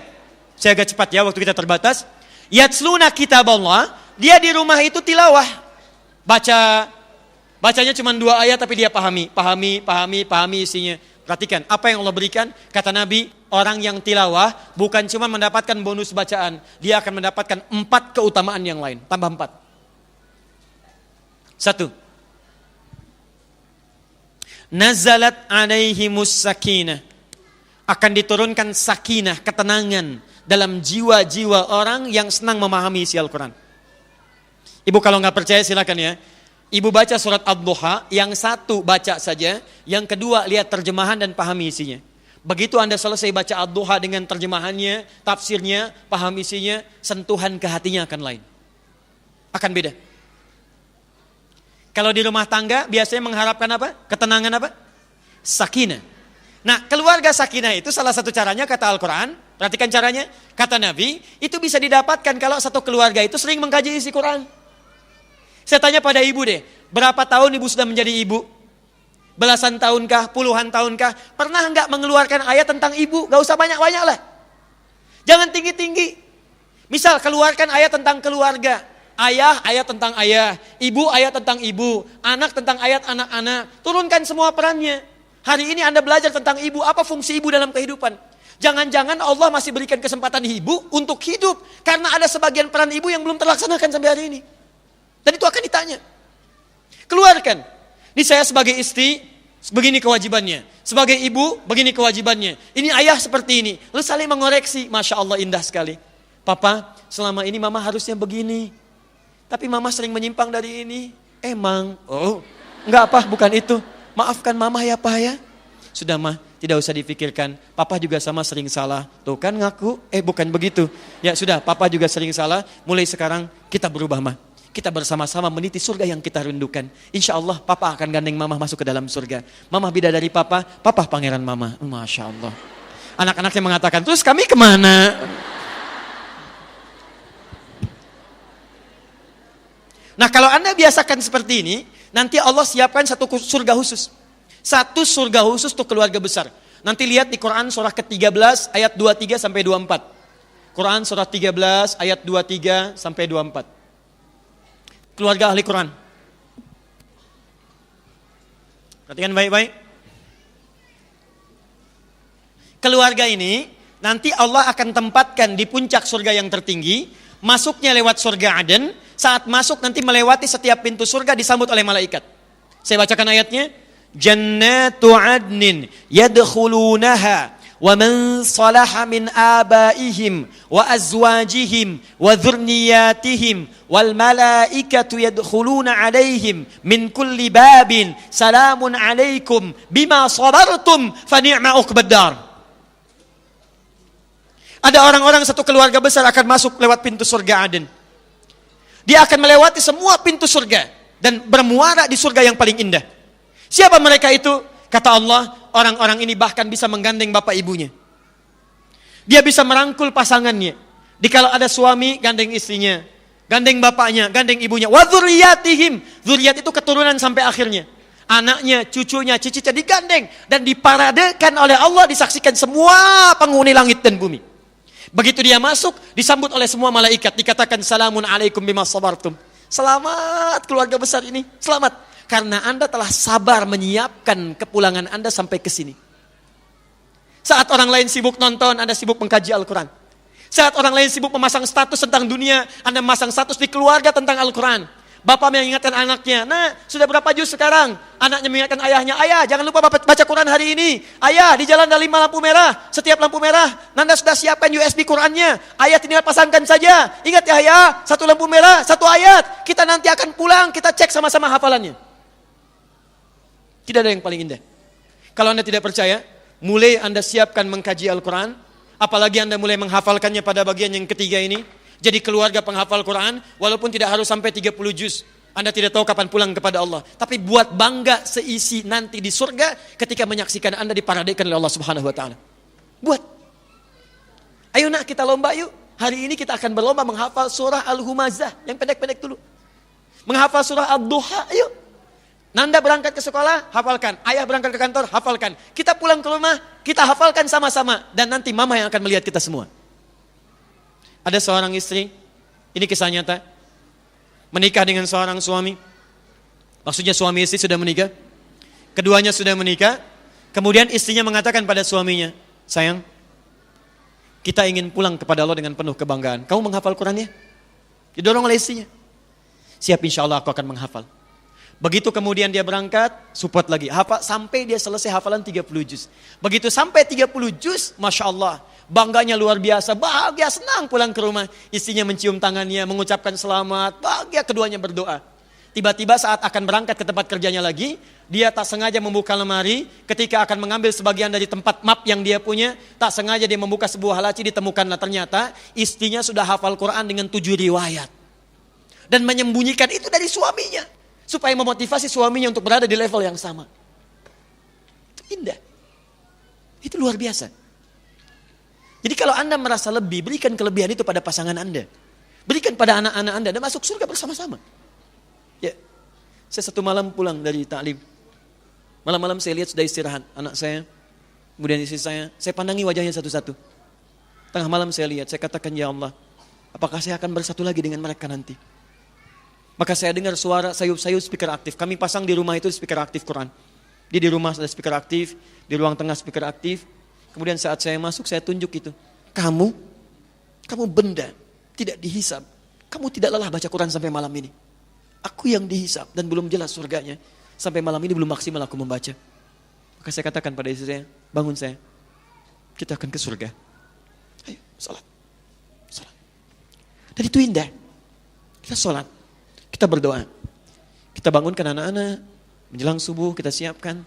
Dan kita katakan, rumah kita bukan di sini. Kita akan pulang ke tempat yang lebih baik lagi. Dan itu insya Allah akan memberikan dorongan-dorongan yang lebih kuat. Ya ini ya, jadi baca, pahami, amalkan. Dengan menghafal. Ya, sekarang menghafal banyak bu. Kalau nggak dimulai ibu ketinggalan sekarang. Ya Masya Allah saya kalau lihat di masjid itu, di tempat ada di dekat kami, ada di Al-Ihsan. Itu sore-sore itu bu, 70 sampai 100 orang datang. Mereka mulai belajar, mereka mulai menghafal. Ada yang dari 0, ada dari sekian juz, ada macam-macam. Masya Allah. Saya kadang-kadang suka perhatikan. Ini ada yang 3 tahun, ada yang 4 tahun, ada yang 5 tahun. Ada yang sudah sampai SMP dan sebagainya. Tapi pertanyaannya, saat anak-anak itu semangat untuk menghafal, Anda ada di mana? Sedangkan mereka boleh jadi sebagiannya belum masuk pada kategori dihisab. Ibu kalau sempat misalnya ke Palestina, saya sempat tinggal agak lama di Libya. Itu di Libya kalau jam sekarang Bu ya, mau asar, itu Masya Allah. Anak-anak usia 4 tahun, 5 tahun itu sudah pakai tas. Tasnya lebih besar daripada badannya.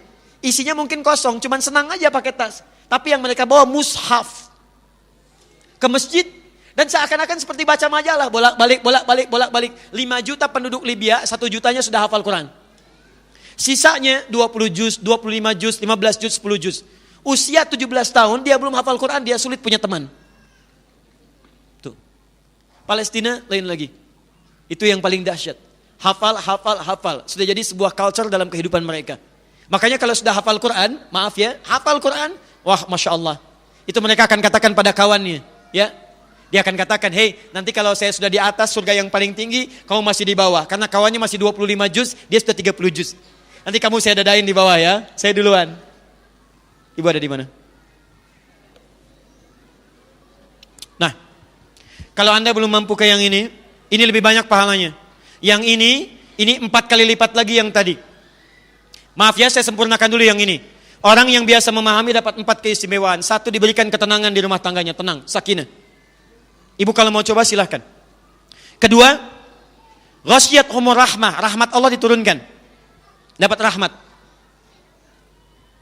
Ketiga, wahafathumul malaikah, malaikat akan selalu berkerumun di tempat itu.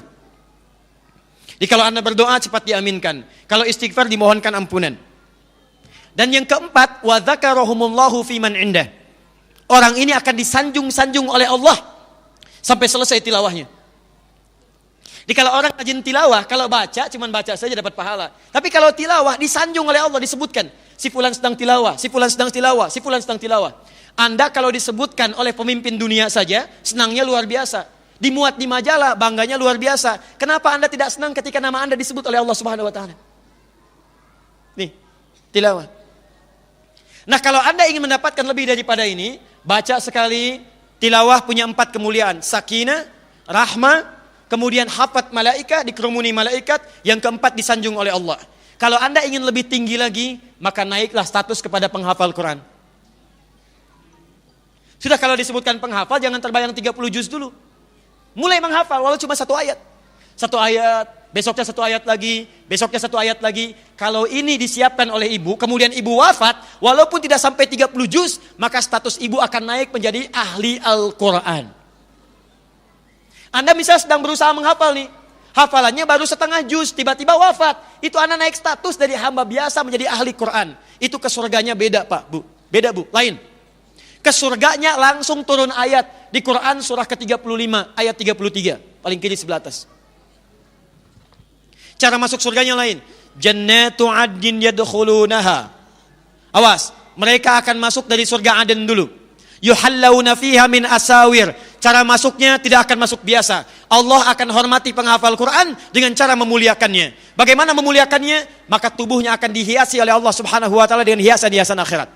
Di At-Tirmidzi nomor hadis 2915 dikatakan kalimatnya. Begitu akan naik ke surga, kata Qur'annya Allahumma halli. Ya Allah mohon hiasi orang ini penghafal Quran. Maka wa yulbasu ilaihi tajul karamah, dipakaikan di kepalanya mahkota kehormatan. Pakaikan. Begitu dipakaikan, dihormati oleh Allah. Mana orang tuanya? Kalau orang tuanya beriman, orang tuanya saleh, dan orang tuanya memfasilitasi dia untuk hafal Al-Quran, maka akan dipanggil. Diberikan mahkota lain, dipakaikan lewat tangan anaknya langsung. Dalam hadis yang disebutkan, sinarnya lebih kuat dibandingkan dengan sinar mentari yang masuk ke dalam rumah seseorang. Pakaikan. Begitu selesai dipakaikan, Qurannya mengatakan, Allahumma zid, ya Allah, tambahkan pada penghafal, bedakan dengan fasilitator. Fayul basu ilaihi libasul karamah. Maka dipakaikanlah di badan orang penghafal Quran itu jubah kehormatan. Setelah dipakaikan yuhallawna fiha, ada gelang-gelang, ada macam-macam. Baru dia akan pimpin keluarganya naik ke atas surga. Saat naik itulah difirmankan, waqra waqar, fa inna akhiru qiraatika akhiru manzilatika. Silakan baca Quran yang biasa engkau bacakan saat di dunia, maka akhir tempat tinggalmu di surga, itulah tempat tinggalmu sesuai dengan akhir bacaanmu. Makanya nanti kata banyak orang, ada orang menyesal saat masuk surga. Kalau masuk neraka menyesal, biarkan. Masuk surga menyesal. Karena ada orang biasa baca 5 ayat, begitu wa ulaika humul muflihun berhenti. Temannya naik yang 10 ayat. Setiap naik lebih indah lagi dari sebelumnya. Maka yang 5 mengatakan, ya Allah kenapa saya tidak teruskan sampai dengan 10? Yang 10 nyesal, kenapa tidak sampai 20? Tapi penghafal Quran dimuliakan. Karena dia biasa menghafal, maka dia akan ditempatkan di tempat yang paling tinggi pada saat itu. Karena itulah para penghafal Quran di Palestina, kalau sudah hafal, anak usia 5, 6, 7 tahun, kemudian dia bermain. Mainannya tidak ada yang lain kecuali kayu untuk tembak-tembakan, untuk macam-macam. Begitu sedang bermain, dari atas ada drone, dari Zionis itu. Melihat, ternyata terlihat seperti mujahid yang bertempur. Padahal anak-anak cuma main-mainan. Apa kata anak-anak itu? Kalau sudah hafal Quran, mereka tidak akan berlindung. Mereka akan katakan kepada temannya yang datang. Apa katanya? Perhatikan kalimatnya. Kata anak-anak ini, lihat, di pesawat itu ada bom dan sudah terukir nama saya di situ. Saya akan pulang duluan. Kata kawannya, bukan kamu yang pulang. Saya akan susul ayah saya duluan. Kata yang satu, bukan kamu yang pulang. Itu bom tertulis nama saya, tertulis di situ, saya akan nyusul paman saya duluan. Dan semua penghafal Quran, kalau sudah hafal Qurannya, maka mereka sangat merindukan untuk kembali kepada Rabbnya. Maka dari itu, saya bermohon pada Allah Subhanahu wa Ta'ala, semoga Allah membimbing kita untuk beramal dengan cerdas dalam waktu yang sangat terbatas. Kita tidak tahu kapan kita pulang. Mungkin harap-harap ibu disertai dengan keluarga, begitu masuk mobil yang menjemput misalnya malaikat maut. Bisa juga demikian. Atau pulang ke rumah berharap tidur masih panjang, ternyata boleh jadi Allah menginginkan kita untuk kembali. Karena itu beramalah dengan cerdas. Yang baru saya sampaikan, ini baru satu amalan, ada 9 amalan lagi di antara sekian yang telah kita uraikan. Baik, saya sampaikan, maaf, komitmen siap insya Allah kita mengamalkan. Kalau tak mampu menghafal, mulai memahami. Kalau tak mampu memahami, mulai dengan membaca. Kalau belum sempat membaca, maka berinfaklah Anda memfasilitasi setidaknya untuk orang yang ingin membaca, memahami, atau bahkan menghafalkannya. Siap insya Allah? Alhamdulillah. Saya sudah dapat memo bahwa Ustadz 5 menit lagi. Baik ya? 5 menit ini barangkali sudah selesai. Baik, dari sini sebelum saya tutup, saya ingin menginformasikan bahwa insya Allah malam nanti kami di Masjid Al-Ukhwah membahas tentang pahlawan dalam Al-Quran dan Sunnah. Kemudian saya berikan berita gembira, setelah nanti mushafnya siap, kami kirimkan nanti ke panitia kajian, insya Allah akan dibagikan pada setiap kelompoknya. Nanti kalau ingin bergabung dengan kelas-kelas yang kami telah siapkan, nanti di Bekasi kami siapkan kelas khusus untuk perempuan, sekarang sedang dibangun. Di atasnya nanti ada asrama-asrama, di bawahnya ada kelas. Nanti ada program menghafal Quran dalam 30 hari. Yang jauh-jauh bisa menginap, itu khusus yang akhwat, yang ikhwan juga ada nanti. Akan dibimbing nanti oleh seorang ustazah juga perempuan juga. Ya, ke bawahnya perempuan. Itu nanti insya Allah gratis, tidak ada biaya. Dan nanti insya Allah mudah-mudahan ada perbedaan dalam pelajaran yang disebutkan di dalamnya. Baik, yang terakhir, Nabi menutup ta'limnya dengan 3 cara. Bisa cukup dengan hamdalah, bisa dengan kafaratul majlis, bisa juga berdoa dengan yang khusus kemudian diikuti oleh para sahabat. Saya memohon untuk menggabungkan ketiga hal ini. Semoga Allah muliakan kita semua dalam pertemuan kali ini. Baik, ibu sekalian yang dicintai oleh Allah Subhanahu wa taala, kita akhiri, Rabbana atina fid dunya hasanah wa fil akhirati hasanah wa qina adzabannar. Allahumma taqabbal minna innaka antas samiul alim wa tub alaina innaka antat tawwabur rahim. Allahumma 'allimna ma jahilna wanfa'na bima ta'allamna. Allahumma ati anfusana taqwaha wa zakkiha anta khairu man zakkaha anta waliyuha wa maulaha. Allahumma rabbana la tad'alna fi maqamina hadza dhanban illa ghafartah. Ya Allah, jika ada seorang pun datang ke majelis ini untuk mengaji dan datang membawa lumuran dosa, jangan biarkan dia meninggalkan tempat ini kecuali Engkau telah ampuni segala dosa-dosanya. Allahumma wala hamman illa farajtah. Ya Allah, jika ada yang datang ke tempat ini membawa kegelisahan dalam jiwanya, jangan biarkan dia meninggalkan masjid ini kecuali Engkau telah tenangkan keadaan hatinya. Allahumma wala asiran illa yassartah. Jika ada yang datang ke masjid ini, ya Allah, membawa kesulitan dalam hidupnya, di rumah tangganya, pekerjaan sosialnya, kehidupan rumah tangganya, mohon ya Allah, jangan biarkan dia meninggalkan majlis ini kecuali Engkau telah angkat dan mudahkan segala kesulitannya. Allahumma wala maridan illa syafaitah. Jika yang ada datang ke majlis ini, ya Allah, tengah Engkau uji dengan penyakit seberat apapun, maka mohon dengan keikhlasannya angkat dan sembuhkan segala penyakitnya ya Rabbal alamin. Allahumma ij'al ya Allah baqiyata hayatina hayatan thayyibah wa akhiru hayatina husnal khatimah. Ya Allah, jika kami pulang saat ini masih ada waktu untuk hidup, maka jadikan akhir kehidupan kami ya Allah kehidupan yang lebih baik daripada sebelumnya. Dan bila memang hari ini ya Allah adalah waktu kami untuk berpulang, hari ini kami mesti wafat, maka mohon wafatkan kami dalam keadaan husnul khatimah. qawwi lisanan naqula kalimata la ilaha illallah wa taqulu lana ya ayyatuhan nafsul mutmainnah irji'i ila rabbika radiyatan mardiyah fadkhuli fi ibadi wadkhuli jannati. Ya Allah, kami mohon ya Rabb, di sakarat maut nanti kami ya Allah, dalam sakaratul maut kami nanti ya Allah, ringankan lisan kami untuk mengucapkan kalimat tauhid la ilaha illallah, dan mohon jawab ya Allah kalimat kami dengan kalimat-Mu yang indah. Duhai jiwa-jiwa yang tenang, duhai jiwa-jiwa yang tenang, ya ayyatuhan nafsul mutmainnah irji'i ila rabbika radiyatan mardiyah. Cepat pulang, aku sudah tunggu, aku merindukanmu, engkau jadikan engkau sebagai hamba yang saleh, aku siapkan surga untukmu, engkau akan ridha dengan pemberianku dan aku pun akan ridha dengan kedatanganmu. Allahumma taqabbal minna ya Allah innaka antas sami'ud du'a wa tub 'alaina innaka antat tawwabur rahim. Allahumma, kami telah datang beribadah, bermohon seperti apa yang telah Engkau perintahkan, maka mohon kabulkan seperti apa yang telah Engkau janjikan. Jika kami telah melakukan semua ini belum juga Engkau kabulkan, tunjukkan kepada kami dengan cara apa lagi kami mesti bermohon kepadamu. Subhanakallahumma wa bihamdika asyhadu an la ilaha illa anta astaghfiruka wa atubu ilaik. Wa akhiru da'wana alhamdulillahi rabbil alamin. Wassallallahu ala rasulikal karim nabiyyina al-amin Muhammadin wa ala alihi wa sahbihi ajma'in. Walhamdulillahi rabbil alamin. Assalamualaikum warahmatullahi wabarakatuh.